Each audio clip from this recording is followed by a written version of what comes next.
प्रसादो यश प्रसादान्नगते कुतोऽपि ध्येयं स्तवन्तस्य यशस्त्रसन्धं वन्दे गुरो श्रीचरणारविन्दम् अनर्पितचरिं चिरात् करुणयावतीर्णकलो समर्पयितुमुन्नत उज्ज्वलरसां स्वभक्ति श्रिया हरिपुरटसुन्दरद्योतिकदम्बसन्दीपित सदा हृदयकन्दरे स्फुरतु सचिनन्दन बर्हापीडाभिरामं मृगमदतिलकं कुण्डलाक्रान्तगण्डं कञ्जाक्षं कम्बुकण्ठं स्मितशुभगमुखं स्वाधरेणस्तवेनु श्यामं सन्तं त्रिभङ्गं रविकरवशनं भूषितं वैजयन्त्या वन्दे वृन्दावनस्थं युवतिशतव्रतं ब्रह्मगोपालवेशम् हा कृष्णकरुणा सिन्धु दीनबन्धु जगत्पते गोपेषु गोपिका कान्त श्रीराधा कान्त नमस्तुते तप्त काञ्चन गौरांगी श्रीराधे वृन्दावनेश्वरी वृषभानुसुते देवी तं नमामि हरिप्रिये नारायणं नमस्कृतं नरं चैव नरोत्तमं देवीं सरस्वतीं व्यासं ततो जयमुदीरये तुलसीकाननं यत्र यत्र पद्मवनानि च पुराणपठनं यत्र तत्र सन्निहितः हरिः जय रूप सनातन भट्ट रघुनाथ श्रीजीव गोपाल भट्ट दास रघुनाथ এই ছয় গোসাইয়ের করি চরণ বন্দন যা হইতে বিঘ্ন নাশ অভীষ্ট পূরণ वाञ्छा कल्पतरुभ्यश्च कृपा सिन्धुभैव च पतितानां पावनेभ्यो वैष्णवेभ्यो नमो नमः दुर्गमे पृथिवीन्दस्य स्खलपादुगतिर्मू स्वकृपादष्टिदानेन सन्तसन्तवलम्बनम्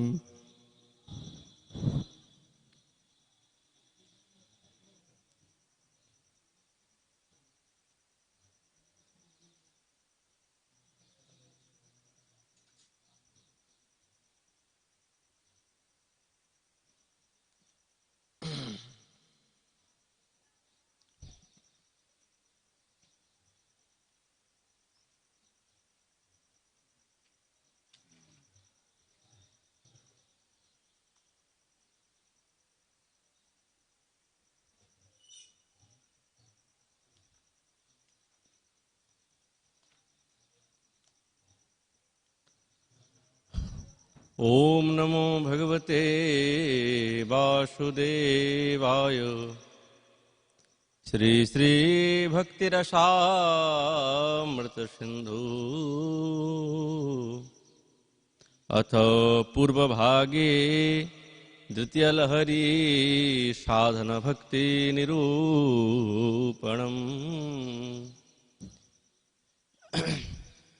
तत्रापि च विशेषेण गतिमन्मेमिच्छतः भक्तिर्हृतमनप्राणां प्रेम्णा तान् कुरुते गुणान्। कलिजुग पावन अवतार नदिया बिहारी लाल श्री कृष्ण चैतन्य महाप्रभु तार अंतरंग प्रिय पार्षद गौड़िया आचार्य वर्ज शिल रूप गोस्वामी चरण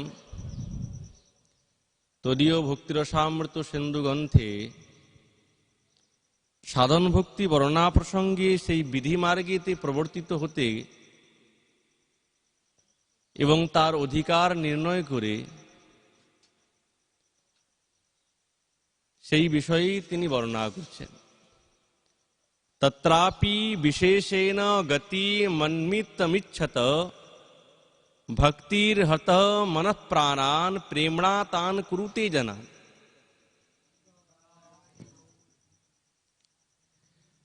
चार प्रकार जे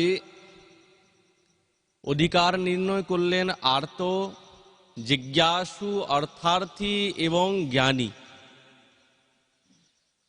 तादेर मध्य जारा निष्पृह एवं आसक्ति शून्य एमन ज्ञानी व्यक्ति भगवानेर बड़ो प्रिय। ओई जन्य बोलछेन जे श्रवण कीर्तनादि भक्ति प्रेमेर द्वाराई जारा साधक तादेर मनटा आकृष्ट करते पारे केवल प्रेमेर द्वारा। और ये प्रेम हच्छेन साक्षात सुख या परमानंद। परमानंदेर शब्देरই आख्या हच्छेन प्रेम। केनना जीव तो आर किछुई चाय ना। केवल जीव बोलते नय এই জীব কোন জীব তো সাক্ষাৎ ভগবানের প্রিয়জন যারা তারা ভগবানের কাছ থেকে কিছুই চায় না। আর ভগবানের ভজনটা করব কেন? এই যে ভক্তি তারপরে প্রেম আসবে ভগবানের ভক্তিতেই কি হবে? আর কারো ভক্তিতে হবে না? বলছে না না, আর কারো ভক্তিতে হবে না। প্রমাণ কি? মার্কণ্ড ঋষি যখন ভগবানের মোহ দেখে মায়া দেখে মোহগ্রস্ত হলেন তার মনটা ভীষণভাবে চঞ্চল। কাকে ভজনা করবেন কাকে করবেন না এই নিয়ে মৃকণ্ডপুত্র মার্কণ্ডেয় বড় চিন্তিত। সেই সময় সনত কুমার এসে উপস্থিত হয়েছেন। উনার যখন চরণে নিপতিত হয়ে জিজ্ঞাসা করলেন প্রভু আপনি বলুন, তখন সনত কুমার বলছেন বিশিষ্ট সর্বধর্মাণাম ধর্মো বিষ্ণুর চরং নৃণাম सर्वयज्ञ तपो होम तीर्थ स्नानैश्च यत्फलम तत्फलम कोटि गुणितम विष्णु संपूज्य चाप्नुयात् तस्मात् सर्व प्रयत्नेन नारायण मिहार्चयित। যত বিশেষ বিশেষ ধর্ম আছে, একটা তো ধর্ম নয় মহারাজ, নানা মুনির নানা ধর্ম। যত অর্চনা আছে, যত যজ্ঞ তপস্যা হোম তীর্থ স্নান ইত্যাদি যত কিছু ফল আছে সমস্ত ফলকে কোটি কোটি বার গুণ করলে তার যতটা পরিমাণ হয় না কেবলমাত্র ভগবানের চরণে ভগবানের পূজাতে ভগবানের অর্চনেতে। কোন ভগবান? সাক্ষাৎ নন্দনন্দন। এই ভগবানের পূজাতে সম্পূর্ণ ফল তার থেকে আরো বেশি কোটি গুণ অধিক পাওয়া যায়। ওই জন্য হে মার্কণ্ডেয় তুমি ভগবানের ভজনা করো। তাহলে দেখুন, মার্কণ্ডেয় ঋষির মতন যিনি ভগবানের মায়াকে দেখেছেন দিব্য কোটি বৎসর, 1-2 দিন নয়, দিব্য কোটি বৎসর তিনি ভগবানের মায়া শক্তিকে দর্শন করেছেন। তার মন পর্যন্ত চঞ্চল, তিনি স্থির করতে পারছেন না যে কার ভজনা করবেন। তাহলে চিন্তা করুন, মাদৃশ সাধারণ সাধকের কি দশা হবে। আমাদের মন তো অল্পেতেই পরিবর্তন হয়ে যায়, স্থির রাখতে পারি না। ওই জন্য আচার্য যখন বলছেন দৃঢ় নিশ্চয়, দৃঢ় নিশ্চয় না থাকলেও তো হবে না। সবকিছু আছে কিন্তু দৃঢ় নিশ্চয় নেই, তাহলেও তো হবে না।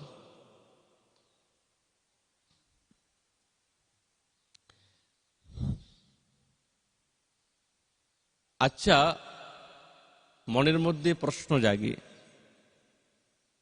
ভগবত দর্শন পেয়ে গেল, শ্রেষ্ঠ স্বরূপ পেয়ে গেছে, খুব উন্নত, ভক্তপ্রবর খুব উন্নত। তা উন্নত হলে কি এই সংসার বন্ধনে থেকে মুক্ত হয়ে যাবে? আমাদের আচার্যচরণ শ্রীজীবচরণ বলছেন না, হবে না। কারা মুক্ত হয়? জীবন মুক্তা अपि पुनर्बंधनम यान्ति कर्मभि यद अचिंत महाशक्तो भगवती अपराधीन।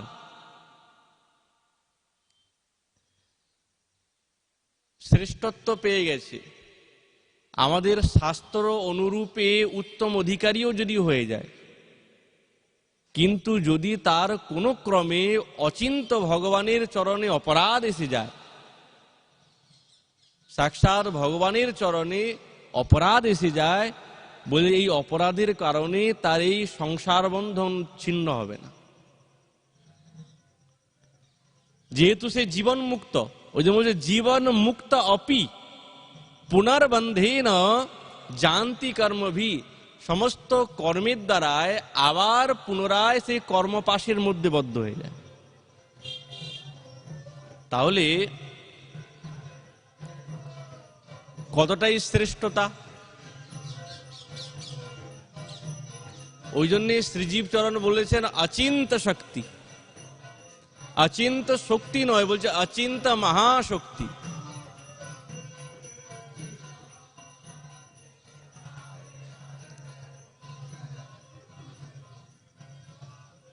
এই অচিন্ত মহাশক্তি সাক্ষাৎ নন্দনন্দন গোবিন্দের।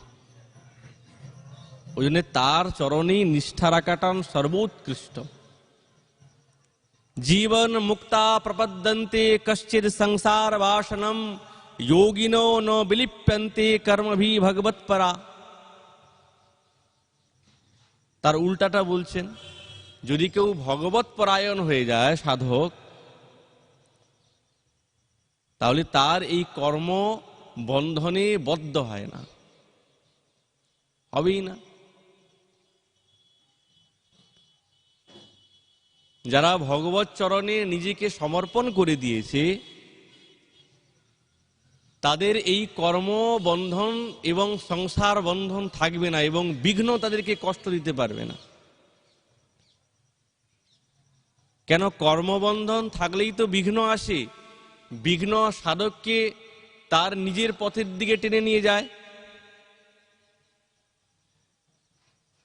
কিন্তু এই বিঘ্নগুলো কার্যকরী হবে না কখন? যখন ভগবৎ পরায়ণ হওয়া যাবে। তার প্রমাণ কি? বলে সাক্ষাৎ ভগবান উদ্ধবকে বলছেন, ত্বাং সেবতাম সুরকৃতম বহবন্তরায়া শৌকা বিলঙ্ঘ পরমম ব্রজতাং পদম তে নান্যস্য বর্হিষি বলীন দদত স্বভাগান ধত্তে পদং ত্বম বিতা यदि বিঘ্ন মূর্ধনি। ভগবানের খুব সেবা করছে, ভগবৎ পরায়ণ, ভগবানকে নিজের বলে মনে করেছে, ভগবানের চরণে আত্মসমর্পণ করে দিয়েছে। যদি কোনো কারণে তাদের বিঘ্ন এসে উপস্থিত হয়, কোনো কারণে যদি বিঘ্ন উপস্থিত হয়, তো ভগবান বলছেন আমি এই সমস্ত বিঘ্নকে ধত্তে পদম তম অবিতা, আমি তা সেই বিঘ্নগুলিকে নিজের সোপান বানিয়ে নেই, আমার চরণের কাছে রেখে দেই, নিচে চরণের নিচে বিঘ্ন, আমার প্রিয়জনকে সে কষ্ট দিতে পারবে না। তাহলে ভগবানের চরণে আত্মনিবেদন করার কতটা বড় সুযোগ। ওই জন্য বলছেন শ্রবণ কীর্তনাদি রূপ ভক্তি প্রেমের দ্বারা এই জীবের মন এবং প্রাণকে হরণ করে নেয়। কার প্রেম? বলছে সাক্ষাৎ ভগবানের প্রেম। ওই জন্য শ্রীরূপচরণ বারবার গোবিন্দের চরণ চিন্তন এবং গোবিন্দের চরণে আত্মসমর্পণ করার কথাটাই বারবার বলছেন এই সাধন ভক্তি রীতির দ্বারা। কেননা ভক্তের মনের মধ্যে তো কোনো আকাঙ্ক্ষা নেই, কিছুই চায় না। যখন প্রেম এসে যায়, উত্তম অধিকারী হয়ে যায়, শ্রেষ্ঠত্বকে প্রাপ্ত হয়, তখন তো সেই ভক্ত আর কিছু চায় না। কি চায়? তখন শ্রীরূপচরণ বলছেন তৈ দর্শনীয়া বয়বৈরুদারম বিলাসহাসে ক্ষিতবাম মুক্তৈ হৃতাত্মনো হৃত প্রাণাংশ চদ্ভি ভক্তি রনিচ্ছতো মে গতি মন্মিং প্রयुङ्क्ते।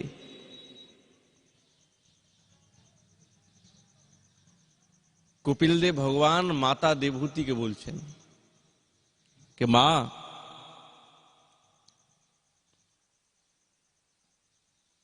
আমার বিষয়ে ভক্তিটাকে নিবদ্ধ করতে হবে। ভক্তিটা কার বিষয়ে? আমার। কি করে করব? প্রশ্ন আসে, ভাই কি করে করব? তৈ দর্শনীয় অবয়বৈ উদার, আমার এই প্রত্যঙ্গাদি, আমার এই সমস্ত লীলাবিলাস, আমার হাস্য, আমার অবলোকন, আমার পদবিন্যাস, আমার সেই মধুর মধুর বাক্যবিন্যাস, আমার সেই সাক্ষাৎ, আমার বলতে কি সাক্ষাৎ কপিল দেব ভগবান ভগবানের স্বরূপের কথা বলছেন। মা, তুমি তোমার ভক্তি আমার বিষয়েতে লাগাও, মানে ভগবত বিষয়েতে এই ভক্তিকে লাগাতে হবে। যেহেতু ভক্তি একটা স্থূল বস্তু বা সার্বজনীন বস্তু, ভক্তি কারো ভোজনে ভক্তি আছে, ভক্তি মানে নিষ্ঠা, কারো কামনা বাসনে ভক্তি আছে, ইচ্ছা, কারো জলপানে ভক্তি আছে, নিষ্ঠা আছে জলপানেতে। তো এই ভক্তি প্রত্যেক জায়গাতে লাগানো যায়, ইচ্ছা, নিষ্ঠা। ওই জন্য যখন মাতা দেবহূতি বলছেন হে ভগবান, আমার এই অসৎ ইন্দ্রিয় আমার কথা শুনছে না, চারিদিকে দৌড়াচ্ছে, আমার এই ইন্দ্রিয়গুলিকে কি করে সৎ করব এবং স্থির করব?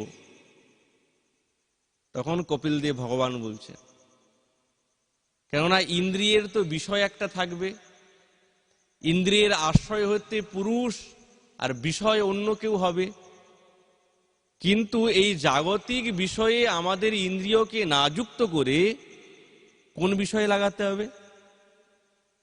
ভগবত বিষয়ে। ভগবান চোখ দিয়েছেন, কি দেখব? ভগবানের দিব্য রূপ, কি সুন্দর রূপ দেখতে। ভগবান হাত দিয়েছেন, সেবা করুন। ভগবান নাসিকান্ধ্রেয় দিয়েছে, ভগবানের দিব্য শ্রীচরণে তুলসী মঞ্জরীর দিব্য আঘ্রাণ নেব। ওই জন্য বলছেন विलास हास क्षितवाम युक्तई हृतात्मनो हृत प्राणांश्च भक्ति रनिच्छतो मे गतिमन्मि प्रयुंक्ते। যখনই ভগবদ রূপেতে, ভগবানের লীলাতে, ভগবানের হাস্য মধুর মধুর হাসিতে আমাদের ইন্দ্রিয়কে যখন লাগিয়ে দেব, তখন সেই ভক্ত আগে যেই সাধারণ এই বৈষয়িক আনন্দে মত্ত ছিল, তখন এই বৈষয়িক আনন্দ তার কাছে তিরস্কৃত হবে। এই আনন্দে কে আয় মহারাজ? ভগবানের আনন্দই হচ্ছেন পরমানন্দ। আগে আনন্দ ছিল, কিসের আনন্দ? বলছে সংসারের আনন্দ। কিন্তু এই সংসারের আনন্দটা কেমন? বলছে ক্ষণস্থায়ী, এ দুঃখময় আনন্দ। ভিতরে কষ্টই কষ্ট, বাইরে আর আনন্দের আবরণ আছে। কিন্তু পরমানন্দ কোথায়? আমাদের এই ইন্দ্রিয়কে ভগবৎ সেবাতে লাগিয়ে দেওয়া, তখনই সে আনন্দ পেয়ে যাবে। কেন? সাধক আর কিছুই চায় না। যৎকর্মভিবৎ তপসা জ্ঞান বৈরাগ্যতশ্চর যোগেন দান ধর্মেণ শ্রেয়োভিরতৈশ্চ সর্বং মদ্ভক্তি যোগেন মদ্ভক্তো লভতেঞ্জসা স্বর্গাপবর্গম মদ্ধাম কশ্চিদ যদি বাঞ্ছতি। যদি কোনো কারণে আমার প্রিয় ভক্তের কামনা হয়, যেহেতু আমার ভক্ত কোনোদিন কিছু কামনা করে না, ভগবান বলেছেন তুমি আমার কথা চিন্তা করো। যদি কোনো অংশে সাধক, শুদ্ধ সাধক আকাঙ্ক্ষা করে, সাধকের তো মনের মধ্যে কোনো কামনাই নাই, যদি কোনো কারণে বাঞ্ছা এসে যায়, তথাপি সেই স্বর্গ, মোক্ষ, বৈকুণ্ঠ তাদের জন্য এটা স্বাভাবিক। এটা তাদেরকে সিদ্ধি করে প্রাপ্তি করতে হয় না। যেরকম চিত্রকেতু স্বর্গ, সুখদেবের মায়ামুক্ত তিনি, আর গোপকুমারগণ তারা বৈকুণ্ঠ প্রাপ্ত হলো। এইগুলো স্বাভাবিক প্রাপ্ত তাদের। কিন্তু যারা প্রকৃতপক্ষে শুদ্ধ ভক্ত, তাদের চিত্তে, মনেতে কৃষ্ণ ছাড়া অন্য কোনো বিষয়ে মন ধাবিতই হয় না। যদি ধাবিত হয় তাহলে মনে করতে হবে ভক্তিটা শুদ্ধ না।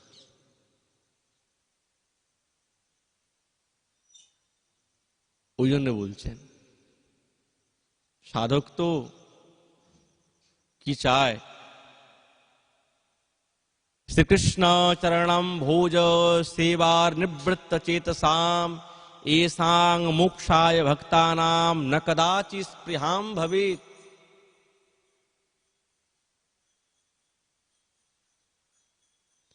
যারা সাক্ষাৎ গোবিন্দের শ্রীচরণ কমল সেবাতে নিজের চিত্তকে লাগিয়ে দিয়েছে, তারা কোনোদিন এই মোক্ষ কামনাতে স্পৃহাই আসে না, স্বপ্নেও আসে না।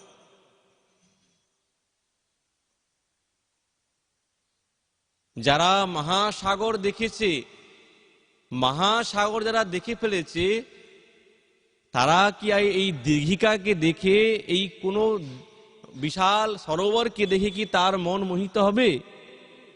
হবে না। ভগবানের শ্রীচরণ পাদ সেবনেতে যাদের নিজের দেহ এবং ইন্দ্রিয়কে নিযুক্ত করে দিয়েছে, তাদের ইন্দ্রিয় কি আর ভোগ বিলাসেতে মত্ত হবে? কোনোদিন হবে না।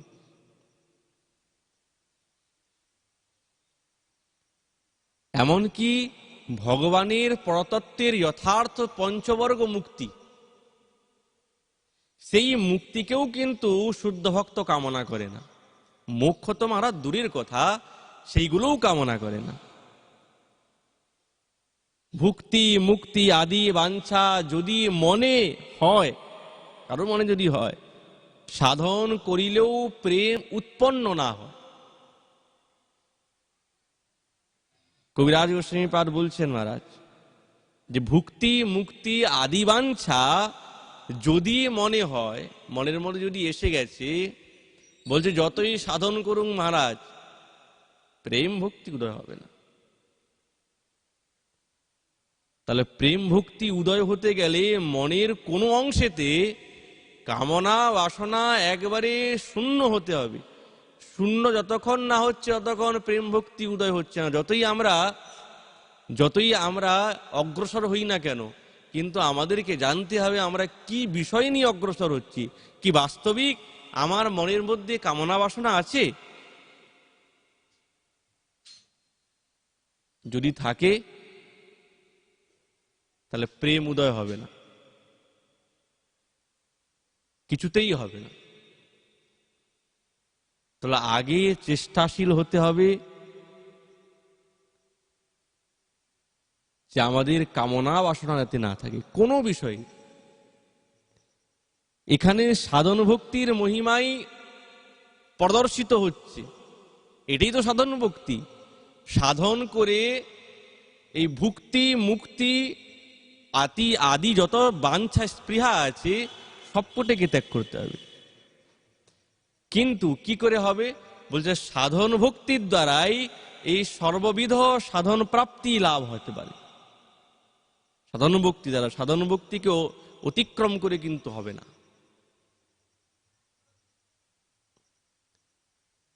ওই জন্য বলছেন শ্রীকৃষ্ণ চরণাম ভোজ সেবা নিবৃত্ত চেতসাম येषां मोक्षाय भक्तानाम न कदाचित स्पृहाम भवेत। যারা পূর্ণ পরমানন্দকে পেয়ে গেছে তাদের মনের মধ্যে কোনো প্রকারের আকাঙ্ক্ষা আসবেই না। তাহলে ভগবানের চরণ কি এতটাই আকর্ষণিক? বলছে হ্যাঁ মহারাজ, ভগবান খুব আকর্ষণিক। তিনি একবার যদি কেউ নাম নেয়, ধীরে ধীরে ধীরে ধীরে তাকে নিজের দিকে টানতে আরম্ভ করেন, করবেই। কেন? ভগবান তো প্রেমিক। তার নাম নিবা মাত্রে সাধকের মনের মধ্যে কোনো না কোনো অংশে একটা প্রেমের সঞ্চার হয়। ওই জন্য বলছেন উদ্ধব মহারাজ, কোদ্ধীশতে পাদ সरोज भाजाम सुदुर्लभर्थोर्ति चतुर्स्वर्गी पिह तथापि नाहम प्रविणोति भूमन भवत पदाम्भोज निषेवनोत्सुक। শ্রীরূপচরণ কেমন দিব্য কথা ভাগবত থেকে উদ্ধৃত করলেন। উদ্ধব মহারাজ বলছেন ভগবানকে, হে প্রভু, তোমার শ্রীচরণ কমল ভজন যারা করছেন, যে সমস্ত পুরুষগণ, তাদের কাছে চতুর্বর্গের বাঞ্ছা একবারে তুচ্ছ। ওই সমস্ত কামনা করেন, ধর্ম অর্থ কাম মোক্ষ, এগুলো চায় না। আর তাদের কাছে ওইটা দুর্লভ নয়। পৃথকভাবে ধর্ম অর্থ কাম মোক্ষ সাধনা করতে হয় না। এই ভগবানের চরণে যারা নিপতিত হয়ে গেছে, এইগুলো স্বাভাবিক এসে উপস্থিত হয়। কিন্তু যারা তোমার শ্রীচরণে নিজের মনটা নিযুক্ত করে দিয়েছে, তোমার শ্রীচরণ যারা নিজের হৃদয়ের মধ্যে ধারণ করেছে, ভবদ পদাম্ভোজ নিষেবনোৎসুক, যারা তোমার শ্রীচরণ সেবা করতে উৎসুক হয়েছে, তারা কি তোমাকে ত্যাগ করে অন্য কোনো বিষয়ে কামনা করবে? করবে না। কোন ঈশ্বর কে এমন আছে তোমাকে ছেড়ে সেখানে যাবে? কোনদিন যাবে না। এটা তো ভগবানের শক্তি মহারাজ। সর্বাকর্ষক সর্বাহ্লাদক মহারসায়ন ভগবানের স্বরূপ। আপনার বলে করে সর্ববিস্মার। একবার মহারাজ ভগবানের চরণে যদি এসে গেল, সঙ্গে সঙ্গে আকর্ষণ শক্তি আছে। একবার ভগবানের চরণে আত্মনিবেদন করে দিল, সঙ্গে সঙ্গে সর্ব আহ্লাদক ও আনন্দ সাগরে ডুবে গেল। ভুক্তি ভুক্তি সিদ্ধি মুক্তি সুখ ছাড়ায় যার গন্ধে, কবিরাজ গোস্বামী পাদ বলছেন, অলৌকিক শক্তি গুণে কৃষ্ণ কৃপা বান্ধে। যখনই ভগবত চরণে এসে গেল, তার কাছে ভুক্তি সিদ্ধি মুক্তি এই সমস্ত সুখ আর চায় না, দরকার নেই। ওই জন্য বলছেন সুদূর লাভোর্থেষু চতুর্ষু অপিহ। উদ্ধব মহারাজ বলছেন তার কাছে এই সমস্ত দরকারই পড়ে না। শাস্ত্র যুক্তি নাহি ইচ্ছা সিদ্ধান্ত বিচার, এই স্বভাব গুণে যাতে মাধুর্যের সার। ভগবানের ক্ষমতা মারা, ভগবানের এমন স্বরূপ আকৃষ্ট হয়ে যায়।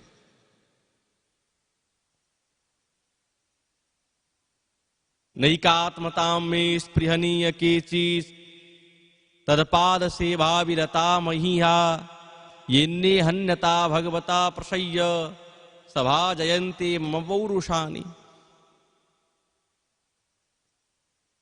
ভগবানের কি রূপ! এই রূপেতে যে একবার পড়ে গেছে আর কি থাকে। কপিল ভগবান মাতা দেবহূতিকে বলছেন, মা नैकात्मतां मे स्पृहयन्ति केचित् मत्पाद सेवा विरता मदीहा। যারা আমার সেবাতে রত, সবসময় রত, আমার সেবা করতে থাকে, যারা যারা আমাকে তুষ্ট বিধানের জন্য নানা পরিচর্যা করে, কি করে প্রভুর ভালো লাগবে, প্রসন্ন হবে, আমাকে তুষ্ট করাই যাদের একমাত্র অভিলাষ। কে ভালোবাসছে না বাসছে ওই সমস্ত দরকার নেই, কেবল আমাকে কে প্রসন্ন করতে চায়, এইটাই যার একমাত্র উদ্দেশ্য। এমন যে রসিক ভক্তগণ আমার অতিশয় প্রিয়, এবং তারা আমার সেবা করতে করতে আমার কীর্তন করেন, তারা আমার সঙ্গে সাযুজ্য মুক্তিও কোনদিন কামনা করেন না। ওই জন্য বলছেন ভগবতা প্রসহ্য সঞ্জায়তে। এই ভগবতা ভগবানের সঙ্গে মানে সাযুজ্য, ভগবানের সঙ্গে যুক্ত হয়ে যাওয়া, এমন মুক্তিও সেই ভক্ত কামনা করে না। তাহলে কতটা শ্রেষ্ঠ ভগবত স্বরূপের আর বাস্তবিক স্বরূপ। ভগবানের রূপে ভগবানের গুণে এমনই শক্তি যে সাধকের এই চতুর্বর্গের বা কাঞ্ছা থাকে না, সাযুজ্য মুক্তিও চায় না। ওই জন্য কপিল দেব ভগবান ভগবানের দিব্য রূপের সেবা এবং তার চরণের সেবার কথা বারবার বলছেন। শ্রীচরণে এবং তার বদন কমলের মধ্যে এমন কি আছে? অনেক কিছু আছে। সৌন্দর্য সরোজ বদনো কান্তম তথেন্দু মুখম রম্যা ভ্রু ভমরাবলী মধুর পীयूषतुल्योधर लोलाब्जेन समे चले सुनयने शुभ्रारदा कुंदवत कंसारे अमृतम तथा सुलपितम ज्योत्स्ने बहासद्युतिः। যার বদন কমল সরোজের থেকেও সুন্দর, পদ্ম ফুলের অপেক্ষাও সুন্দর, যার সেই মুখমণ্ডল তথেন্দু মুখম, যার মুখমণ্ডল চন্দ্রের অপেক্ষাও মহারাজ সুন্দর মনোহর রম্যা, এবং ভ্রু ভ্রমরা বলীব মধুর, এবং ভ্রুযুগল কেমন, ভ্রমরগুলির সমূহ তাদের অপেক্ষাও মহারাজ রমণীয় রম্যা ভগবানের। মধুর পীयूषतुल्योधर, যার মহারাজ অধর পীয়ূষ, অমৃতের থেকেও সুমধুর। লোলাপ যে না সমে চলে সুনয়নে, যার নয়ন সেই নীল ননিনী দলের থেকেও দিব্য সুন্দর সৌরভ সুললিত, যার শুভ্রারদা কুন্দবৎ, সাক্ষাৎ শ্যামসুন্দরীর দন্তাবলী কুন্দ পুষ্পের থেকেও আরো বেশি শুভ্র, যার বচন মহারাজ অমৃতের থেকেও মহারাজ অতি সুমধুর, যার মন্দ মন্দ হাসি পূর্ণচন্দ্র উদয় হলে যেরকম জ্যোৎস্নাস্তে দিব্য আলোকিত হয়ে যায়, তার থেকেও বিশদ, তার থেকেও বিশদ বিশাল। এমন ভগবানের রূপ তো বলুন কার মন আকৃষ্ট হবে না? ওই জন্য তো কপিল দেব ভগবান বারবার বলছেন যে ভগবানের রূপের কথা তুমি চিন্তা করো এবং আমার চরণে আত্মনিবেদন করো, তবেই তো হবে। আর ভগবানকে যে প্রেমের সঙ্গে সেবা করে না, ভগবান তার সঙ্গে কথা বলে, ভগবান কথা বলে। ভগবানের দুঃখেতে সে দুঃখী, আর সেবকের দুঃখীতে ভগবান দুঃখী।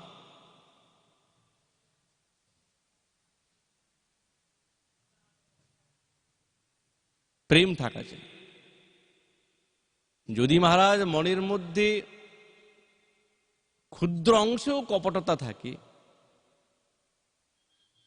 তাহলে সেই প্রেমের সঞ্চার হবে না, সেবাটা সেই রকম পরিপাটি দশাতে প্রাপ্ত হবে না, কিছুতেই হবে না। একজন রানী ছিলেন, উনি হচ্ছেন উর্ষা নরেশ, উর্ষা নরেশের রানী। ভগবানকে খুব ভালোবাসে, খুবই ভালোবাসে। ঠাকুর সেবা করেন, খুব রাম ভক্ত, রামচন্দ্র ভগবানকে খুব সেবা করে। এখন রামচন্দ্রের বিগ্রহ হচ্ছে বিশাল বড়, অনেকটাই বড়। রানী তো নতুন নতুন বিবাহ হয়ে এসেছে, সেই বিগ্রহের সেবা করতে করতে, শুশ্রূষা করতে করতে প্রায় 4 ঘন্টা রানী দাঁড়িয়েই থাকে, দাঁড়িয়ে দাঁড়িয়ে সেবা করে। সুকোমালাঙ্গী কুমারী, সুকুমারী, বিবাহ হয়ে এসেছে, ঠাকুরকে খুব ভালোবাসে, প্রেমের সঙ্গে সেবা করে, দাঁড়িয়ে দাঁড়িয়েই সেবা করে, 4টা ঘন্টা দাঁড়িয়ে দাঁড়িয়ে সেবা করে। একেই তো ক্ষীণ শরীর, কষ্ট হয়ে যায়, কিন্তু এই কষ্ট তিনি ব্যক্ত করেন না কোনোদিন।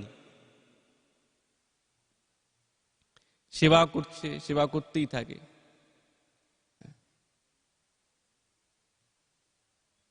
ঠাকুর মনে মনে ভাবছে, দেখো আমার সেবা করছে, কত কষ্ট হচ্ছে। রামচন্দ্র ভগবান রানীকে বলছে, দেখো আমার পায়ে খুব ব্যথা হচ্ছে। রানী বলছে, প্রভু কেন, পায়ে কেন ব্যথা হচ্ছে, কি কোথায় গিয়েছিলে নাকি? বলছে, না না, কোথাও যাই নাই। তাহলে তোমার পায়ে ব্যথা কেন? তাহলে পাদ সম্বাহন করে দেই।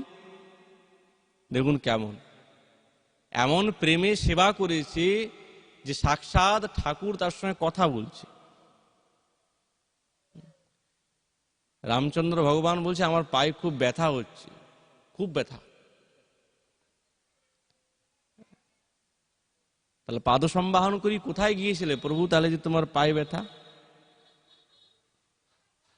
বলছে, অনেকক্ষণ দাঁড়িয়ে আছি তো, ওই দাঁড়িয়ে থাকতে থাকতে আমার পায়ে ব্যথা হয়েছে। ও তাই নাকি? বলছে, হ্যাঁ। তুমি তো দাঁড়িয়েই থাকো, তোমার তো পায়ে ব্যথা কেন হবে?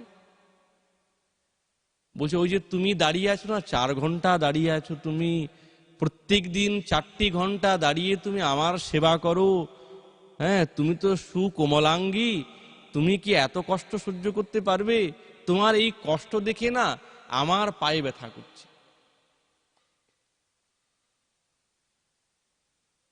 তুমি আমার বসে বসে সেবা করো। রানী বলছেন, প্রভু আমি তো 4 ঘন্টা দাঁড়াই সারা দিনে, কিন্তু আপনি যে দাঁড়িয়ে আছেন,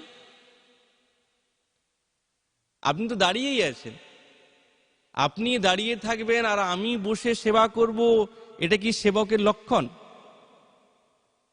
না না, এরকম না, আমিও দাঁড়িয়ে দাঁড়িয়ে সেবা করব, আমার কোনো অসুবিধা নেই। আর আপনি যে বলছেন আমার সুকোমলাঙ্গী, আমার থেকে কোটি কোটি গুণে আপনার শ্রীঅঙ্গ কোমল, তাহলে আপনার কত কষ্ট হয়। এই বলছে আর মন্দ মন্দ কাঁদছে। কান্না দেখে রামচন্দ্র ভগবান এমন ভাবে আবিষ্ট হয়ে গেলেন, বলছে শোনো, তোমার এই কষ্ট দেখে না আমার ভীষণ কষ্ট হচ্ছে, শোনো এক কাজ করি, তাহলে আমি বসে পড়ি। তাহলে বসলে তো তুমি বসে যাবে? বলে হ্যাঁ, তুমি যদি বসে যাও তাহলে আমি বসে বসে সেবা করব। বিগ্রহ মহারাজ, এত বড় বিগ্রহ, দাঁড়িয়ে দাঁড়িয়ে সেবা করে। রামচন্দ্র ভগবান বসে গেলেন, রানীও বসে বসে সেবা করছে, কি আনন্দ দুজনে। এই যে ভক্ত এবং সেবকের মধ্যে যে ভাব, এই ভাবটা কি? প্রেমের ভাব।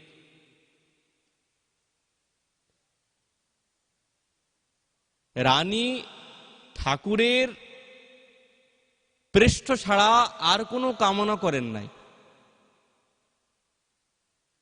তারই প্রেমটাই, তারই সুখটাই সুখ, আমার সুখ বলে কিছু না। আর এইটি হচ্ছেন প্রেমের পরিভাষা। আর এমন প্রেম যদি আমাদের হৃদয়ের মধ্যে থাকে, তোমার ঠাকুর কথা বলবে না, এটা কি হতে পারে? এ হতে পারে? যতদিন ঠাকুর আমাদের সঙ্গে কথা বলছে না, তার মানে মনে মনে ভাবতে হবে আমাদের মনের মধ্যে ভুক্তি মুক্তি অবশ্যই কোনো না কোনো অংশে অবশ্যই আছে। মহারাজ, জন্ম জন্মান্তরের জীব আমরা, এক জন্মে সাধন করে ভুক্তি মুক্তি স্পৃহা এগুলোকে ত্যাগ করা যায়? ভগবানই যদি আমাদের সঙ্গে কথা না বললো, তাহলে কি ভজন কি যথার্থ রূপে হচ্ছে? বলছেন হচ্ছে। এই ভজনই আমাদেরকে, এই সাধনই আমাদেরকে সাক্ষাৎ নন্দনন্দন তার দিব্য লীলা আমাদের এই চোখের সম্মুখে দৃশ্য হবে, অবশ্যই হবে, এ তো হতেই পারে না। কিন্তু নিরন্তর, ওই জন্য বলছেন তীব্রেন ভক্তি যোগেন যজেতং পুরুষম পরম। ভক্তিটা খুব তীব্র হওয়া চাই, তীব্র না হলে হবে না। কেবল ভগবানের প্রেমেতেই প্রেমিক, ভগবানের তুষ্টেতেই তুষ্টি, আর কিছু চাই না। এরকম যদি হয়, তবেই আমাদের অন্তরে প্রেম ভক্তির বীজ অঙ্কুরিত হবে।